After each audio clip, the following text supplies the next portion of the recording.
Hi everyone. ಇವತ್ತು ನಾಟಿ style ಅಲ್ಲಿ ಟೊಮೆಟೊ ಬಾತ್ ಮಾಡೋದು ಹೇಗೆ ಅಂತ ನೋಡೋಣ ಬನ್ನಿ. Welcome to Manvitha vlogs. Ingredients ಏನೇನ್ ಬೇಕು ಅಂದ್ರೆ ಒಂದೆರಡು ದಪ್ಪ ಈರುಳ್ಳಿ, ಹಾಗೆ ಒಂದೆರಡು ಟೊಮೆಟೊ ಕಟ್ ಮಾಡ್ಕೊಂಡಿದೀನಿ. ಇಲ್ಲಿ ಸ್ವಲ್ಪ ಒಗ್ಗರಣೆಗೆ ಅನಾನಸ್ ಹೂವು, ಜಾಪತ್ರೆ, ಒಂದೆರಡು ಮರಾಠಿ ಮೊಗ್ಗು, ಪಲಾವ್ ಎಲೆ, ಸ್ವಲ್ಪ ನಾನಿಲ್ಲಿ ಹಸಿ ಬಟಾಣಿನ ಬಿಡಿಸಿ ಇಟ್ಕೊಂಡಿದೀನಿ. ನಾನಿಲ್ಲಿ 1.5 ಲೋಟ ಅಕ್ಕಿ ತಗೊಂಡಿದೀನಿ. ಈಗ ರುಬ್ಬಕ್ಕೆ ಏನೇನ್ ಬೇಕು ನೋಡೋಣ ಬನ್ನಿ. ಬೆಳ್ಳುಳ್ಳಿ 1 ಗೆಡ್ಡೆ, ಶುಂಠಿ ಸ್ವಲ್ಪ, ಒಂದೆರಡು ದಪ್ಪ ಟೊಮೆಟೊ, ಒಂದ್ 7-8 ಮೆಣಸಿನ್ಕಾಯಿ, ಒಣಮೆಣಸಿನ್ಕಾಯಿ, ಚಕ್ಕೆ, ಲವಂಗ, ಹಾಗೆ ಸ್ವಲ್ಪ ಕಾಯಿ. ಹೀಗೆ ಇದನ್ನೆಲ್ಲ ಹಾಕಿ ನಾವು ರುಬ್ಕೋಬೇಕಾಗುತ್ತೆ. ನೀವು ಖಾರ ಇಷ್ಟಪಡೋರು ಖಾರ ಸ್ವಲ್ಪ ಸ್ಪೈಸಿ ಜಾಸ್ತಿ ಇಷ್ಟಪಡ್ತೀರಾ ಅಂದ್ರೆ ಮೆಣಸಿನ್ಕಾಯಿ ಇನ್ನೊಂದ್ ಸ್ವಲ್ಪ ಹಾಕೊಳ್ಳಿ. ನಾನಿಲ್ಲಿ ನಾರ್ಮಲ್ ಆಗಿ ಮೀಡಿಯಂ ಖಾರಕ್ಕೆ ಹಾಕ್ತಾ ಇದ್ದೀನಿ. ಇದನ್ನೆಲ್ಲ ಹಾಕಿ ಚೆನ್ನಾಗಿ ರುಬ್ಕೋಬೇಕಾಗುತ್ತೆ. ಈಗ ಸ್ಟವ್ ಮೇಲೆ ಒಂದು ಕುಕ್ಕರ್ ಇಟ್ಟು ಕುಕ್ಕರ್ಗೆ ಸ್ವಲ್ಪ ಎಣ್ಣೆ ಜೊತೆಗೆ ಬೆಣ್ಣೆ ಅಥವಾ ತುಪ್ಪ ಆಪ್ಷನಲ್, ನಿಮ್ಗೆ ಯಾವ್ದು ಬೇಕೋ ಅದನ್ನ ಎಕ್ಸ್ಟ್ರಾ ಹಾಕೋಬಹುದು. ಎಣ್ಣೆ ಕಾದ್ಮೇಲೆ ಇವಾಗ ಸ್ಪೈಸಸ್ ಐಟಮ್ ನಾನು ತೋರಿಸ್ತಾ ಇಲ್ವಾ, ಪಲಾವ್ ಎಲೆ, ಅದನ್ನೆಲ್ಲ ಹಾಕೋತಾ ಇದ್ದೀನಿ.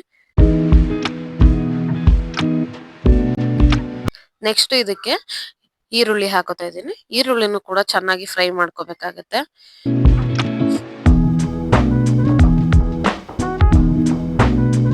ನಾನು ಫ್ಲೇವರ್ಗೋಸ್ಕರ ಸ್ವಲ್ಪ ಪುದೀನ ಕೂಡ ಹಾಕೋತಾ ಇದ್ದೀನಿ. ಪುದೀನ ಹಾಕೊಂಡ್ರೆ ಎಕ್ಸ್ಟ್ರಾ ಫ್ಲೇವರ್, ನೀವು ಬೇಕು ಅಂದ್ರೆ ಹಾಕೊಳ್ಳಿ, ಇಲ್ಲ ಅಂದ್ರೆ ಸ್ಕಿಪ್ ಮಾಡ್ಬೋದು.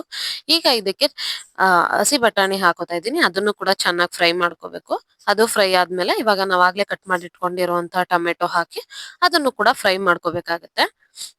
ಎಲ್ಲ ಚೆನ್ನಾಗಿ ಫ್ರೈ ಆಗ್ಬೇಕು.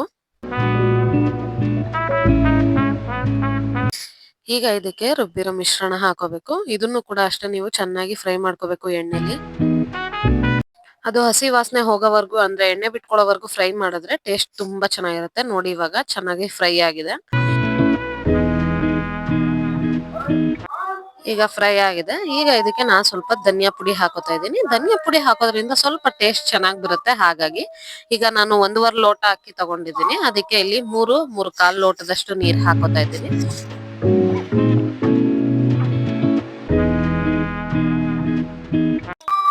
ನೀರು ಚೆನ್ನಾಗಿ ಕುದಿತಾ ಇದೆ. ಇವಾಗ ರುಚಿಗೆ ತಕ್ಕಷ್ಟು ಉಪ್ಪು ಹಾಕೊಳ್ಳಿ. ನಿಮ್ಗೆ ಎಷ್ಟು ಬೇಕೋ ಅಷ್ಟು ಹಾಕೋಬಹುದು ನೀವು.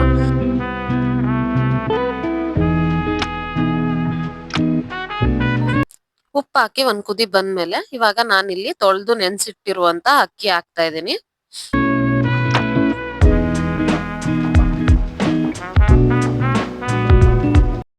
ಒಂದ್ ಕುದಿ ಬಂದ್ಮೇಲೆ ಇವಾಗ ಕುಕ್ಕರ್ ಮುಚ್ಚಳ ಮುಚ್ಚಿ 1 ವಿಷಲ್ ಕೂಗ್ಸಿದ್ರೆ ಸಾಕಾಗುತ್ತೆ.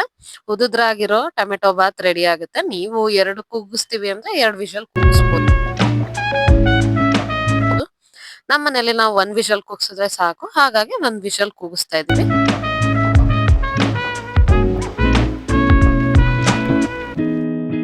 ನೋಡಿ ಎಷ್ಟು ಉದುದ್ರಾಗಿ ಎಷ್ಟು ಚೆನ್ನಾಗಿ ಬಂದಿದೆ ಟೊಮೆಟೊ ಬಾತು.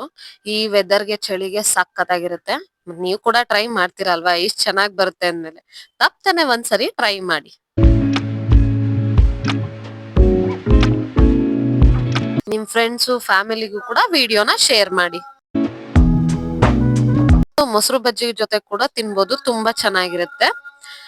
ತಪ್ಪನೆ ಮನ್ವಿತಾ ವ್ಲಾಗ್ಸ್ ನ ಸಬ್ಸ್ಕ್ರೈಬ್ ಮಾಡಿ, ಹಾಗೆ ವಿಡಿಯೋನ ಲೈಕ್ ಮಾಡಿ, ಶೇರ್ ಮಾಡಿ. Thank you.